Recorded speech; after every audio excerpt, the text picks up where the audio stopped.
స్వయంభూగా ముఖం కలిగిన ఏకైక లింగం శ్రీకాకుళంలోని శ్రీముఖలింగం. ఈ పుణ్యక్షేత్ర చరిత్ర ద్వాపర యుగం నాటిది.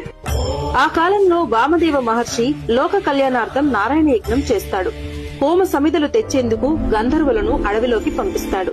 కాని వారు బోయవారిని చూసి మోహించి యజ్ఞాన్ని మర్చిపోతారు. కోపగించిన మహర్షి వారిని శపిస్తాడు. ఇప్పటి నుంచి మీరు మానవులుగా అడవుల్లోనే జీవించండని శపిస్తాడు. పశ్చాత్తాపంతో గంధర్వులు శరణు కోరగా ద్వాపర యుగం ముగింపులో కలియుగ ఆరంభంలో ఇప్ప చెట్టులో నుండి ఈశ్వరుడు ముఖంతో దర్శనమిస్తాడు. ఆ దర్శనం తర్వాత మీ శాప విమోచనం కలుగుతుంది అని మహర్షి వారికి చెప్తాడు. కాలం గడుస్తుంది. కలియుగం ప్రారంభమవుతుంది. గంధర్వుల్లో ఒకరైన చిత్రసేన మహారాజు చింత అనే స్త్రీని వివాహం చేసుకుంటాడు.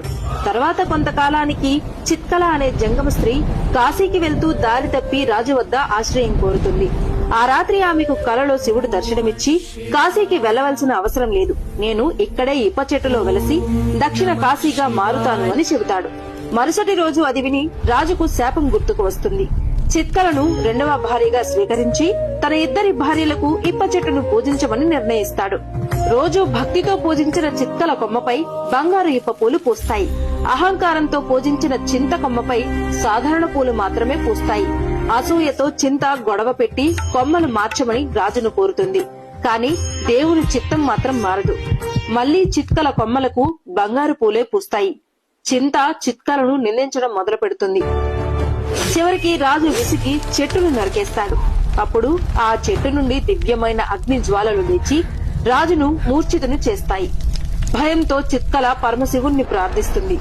ఆ జ్వాలలు చల్లబడి రాజు మళ్లీ స్పృహలోకి వస్తాడు. నరికిన చెట్టు మూలం శిల రూపంలో మారి శివుడి ముఖంతో దర్శనమిస్తాడు. అదే మన శ్రీముఖలింగేశ్వర స్వామి. ఇంద్రుడు సహా దేవతలు మునులు వచ్చి ఆ లింగాన్ని దర్శించగా ఆ క్షేత్రం పేరు శ్రీముఖలింగేశ్వర క్షేత్రంగా ప్రసిద్ధి చెందింది. ఈ పుణ్యక్షేత్రం భీమేశ్వర, సోమేశ్వర, ముఖలింగేశ్వర లింగాలతో విరాజిల్లుతోంది. ఇలాంటి మరిన్ని చరిత్రల కోసం ఫాలో చేయండి. ఓం నమ శివాయ అని కామెంట్ చేయడం మాత్రం మర్చిపోవద్దు.